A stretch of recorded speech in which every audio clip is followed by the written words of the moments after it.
family owns a business that is very well known in our sector and makes loads of profit. Thus I am a trust fund baby. I try to not be spoiled and have always worked myself. I met my fiancé Mark when I was 20 and working as a waitress. We began dating a few months later and he proposed to me last year. Now Mark is not poor. He is upper middle class. And while he doesn't struggle in life, he didn't have too much to spend and lived very frugally. I thought he was an honest man because he always wanted to pay for his own things, reject expensive family holidays when we were still dating, and he would cook for me instead of going with me dining outside.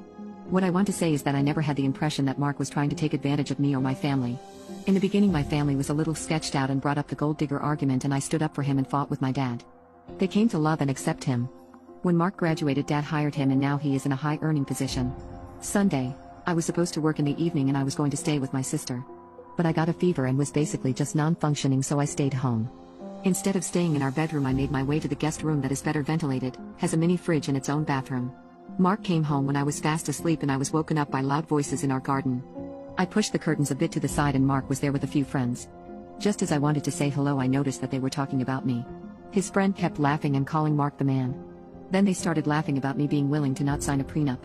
Then one of the girls that was there said something along the lines of, "Jesus, you about to make some bank, Mark." Mark laughed and said, "Yeah, just 3 more years and I am free."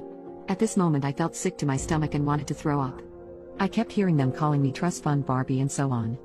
I didn't know what to do, so I just lied petrified in my bed and waited till the people left and Mark went to bed. I texted my sister and snuck out to her place in the middle of the night and just passed out without telling her anything. I haven't returned home and just told Mark that I was sick and didn't want to make him sick. My sister has been really worried, but I just feel so ashamed about everything. My family was right. Mark is a gold digger and I fell for it. Even if I tell my family what happened, I have no proof. My father can't fire him just because he is a jerk. As far as I know, he is excellent at what he does and he has no legal foot to fire him, I think.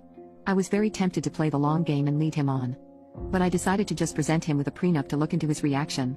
After telling my dad, we invited Mark for lunch and would serve him the prenup there. However, to be sure about things, I asked him if he had had anyone over, because our neighbors had complained about loud noises. He said yes, that his buddies were there. He didn't mention the girls that I saw. We finished lunch and Dad served him the papers saying that it was a must for getting married. You could instantly see that he didn't expect this. He got angry and asked me to speak to him alone. We went into the other room and he began babbling about blindsiding him and that this just really felt like a personal attack. He was trying so hard to sell me the role of victim and making me out to be the villain. Then he just said that he needed to think everything through and left. I have to admit I kind of broke down and began second-guessing myself, but I could keep it together. My family happily didn't pull the "I told you so's." We looked into everything and I have the legal right to evict him. The lawyer handled everything. Wrote an official eviction notice. And after a lot of talk, Dad decided to present Mark with a deal so that he would leave the company. After that was all sorted out, I decided to just simply text, "Hey Mark, trust fund Barbie here. As you said you would be free in 3 years, I'll do you a big favor and set you free now. Kisses." My phone completely blew up with Mark's messages after I sent that. He texted and called me so many times I had to switch off my phone. He came to my sister's place as he wanted to explain the situation. He promised that it was just a joke like a million times. I said it wasn't cutting it. They disrespected me in my own house, and I didn't want to be with someone that puts me down in order to appear better.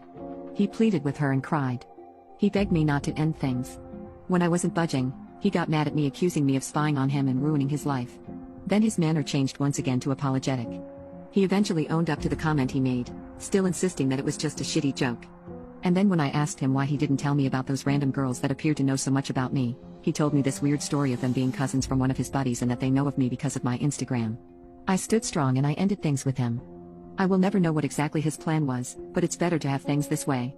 We still have to sort out some financial stuff, but after that I won't ever see Mark again.